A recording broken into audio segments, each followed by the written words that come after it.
Okay, I'm back. This is the spool side of the Miller. And the one thing I want to make sure everybody does if you're ever working on something like this, first thing I do is make sure that that is unplugged, so I'm not plugged in. I also would caution you that I can see here that there is a large capacitor right there, and these big transformers are large inductors. Those are stored energy devices, so there can be harmful energy on an inductor or a capacitor after it's been disconnected from the power supply. So you never want to touch any of the bare connections for these large inductors and capacitors in the back here. In fact, when I was working on it, all the time I had my hands in there, I was wearing a pair of dry leather gloves, which will help stop you from having a inadvertent contact with that device. And it's very possible and actually likely that Miller has some sort of a capacitive bleed system that drains the energy off of these, but I wasn't going to chance it, and I just wasn't going to chance it. So initially, it wouldn't feed. This little wheel right here is what feeds the wire, and that would not move at all. It just sat there. When I would pull the trigger on the on the electrode, I won't do it now, but there's a little solenoid right here that allows the gas to flow when the trigger's being pulled. That solenoid was clicking, the fan was running. I played around a little bit. If I flipped it to auto set up here, the blue LED would come on right there to indicate. If I flipped it to auto set, the blue LED would come on to indicate that the machine was in auto set. But when I pulled the trigger, absolutely nothing happened down here on the wire feed side. I removed the tension on it by by flipping this down and letting that go up, thinking maybe the tension was too tight. That wasn't the problem. I played around with the tension of this wheel, which is how they say it should be. That wasn't the problem. So the next thing I did was I went to my manual, and I found this diagram in the manual. It's called Figure 7.1, and it's on pages 32 and 33. And it basically shows the pinouts for that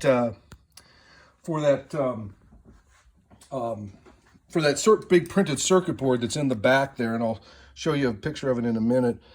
You can see here, it tells you what the wire numbers are. For example, the trigger comes from RC2 pin terminal 4, and RC2 terminal 10 goes through the trigger.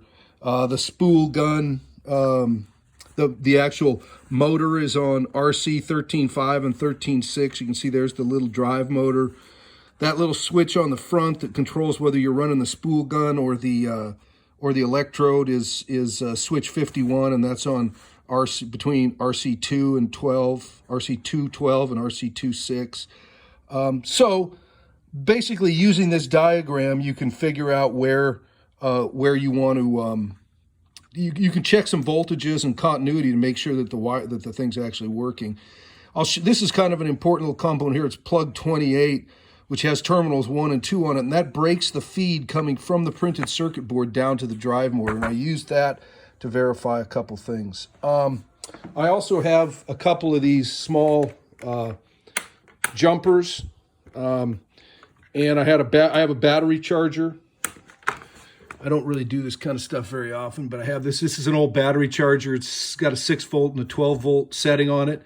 An older battery charger will work for this. The more modern ones have some logic in them that if you're not hooked up to a battery, they don't produce voltage. But this is a 20 or 30-year-old battery charger that it's just a DC voltage source. So with that, I came over here to the welder, and I took off the back plate. I was very careful not to touch any of these potentially energized parts, the capacitor or the inductor.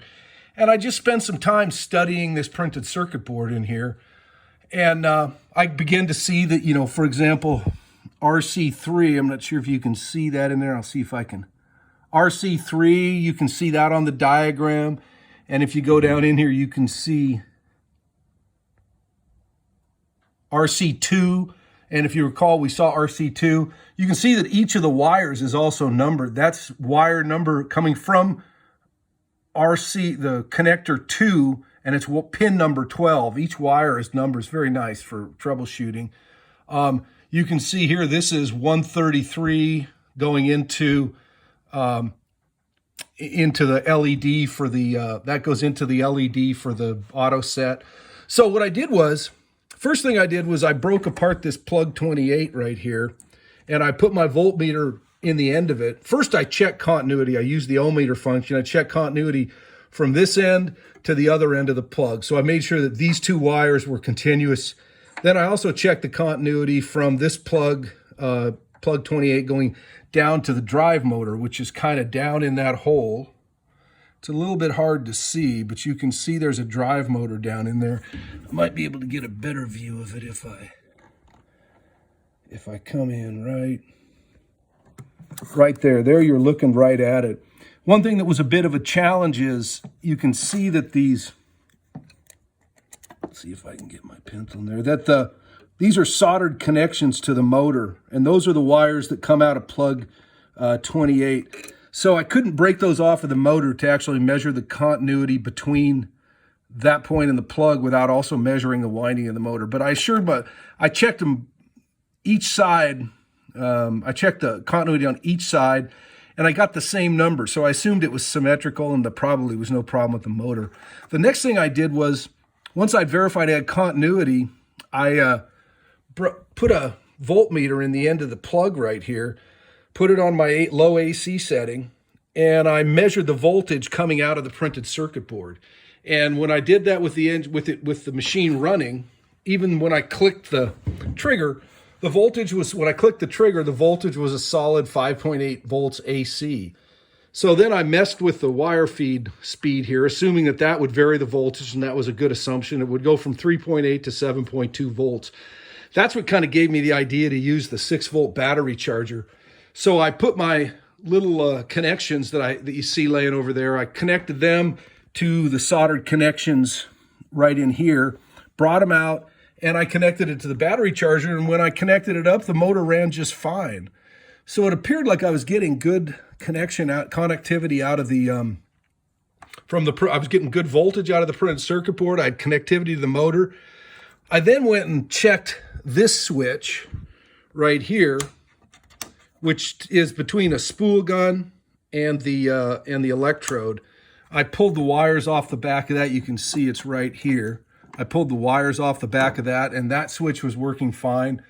So then I was sort of at my wit's end. I thought, boy, I don't know where to go from here. Then I got to looking at these black boxes, trying to discern what exactly they were. And once I read on the back of them, it was pretty clear that there's some sort of what I would call a reed relay. They're a really tiny little relay, 24 volt. You can see actually some of these are 240 volt, but they have normally open and normally closed contacts on them, and they're used in for logic generally in what I'd call this is semi-solid state, large-scale integrated circuit is what I'd call it. And so I got to thinking maybe one of those is hung up. And so what I did was I just took a screwdriver, looks like this, if I can hold it out so you can see it, and I put the screwdriver on the thing and I hit it about this hard. Not very hard at all. And when I put it on CR4, which is down in the bottom there, let me see if I can get some light on that. You can see each one of these relays is named. There's CR4, CR1, the one that to the right of it is CR2, CR5 is that one in the background. When I put the screwdriver on CR4 and tapped it, I heard a little click. So at that point, I plugged it back in, powered it up, and boom, the wire feed runs like a top, runs like a champ. So that's how I kind of got to the bottom of that problem, and might be worth taking a shot at it rather than hauling it down to your Miller dealer and putting it in line to get worked on down there. Once again, I'd caution you, these are the terminals of a very large transformer that can have stored energy in it. My guess is that this little capacitor right here bleeds the energy off of that. But I don't see one on this capacitor, which is also a stored energy device, although I'm sure that maybe this little white wire here runs up and goes to a small capacitor, maybe somewhere up here, that grounds that so you don't have stored energy on it when you don't expect to. But even without knowing that, I play it safe. It's always unplugged, and you just never touch anything like that. And if you're going to get your hands in there, wear leather gloves. And I also used this when I needed to connect things, to connect those when I had to connect the little red wires onto the motor terminals. I grabbed the end of that little alligator clip and put it in there with these pliers and carefully just attached it. So hopefully that helps you. If you have a problem, you might give this a try, and hopefully happy welding.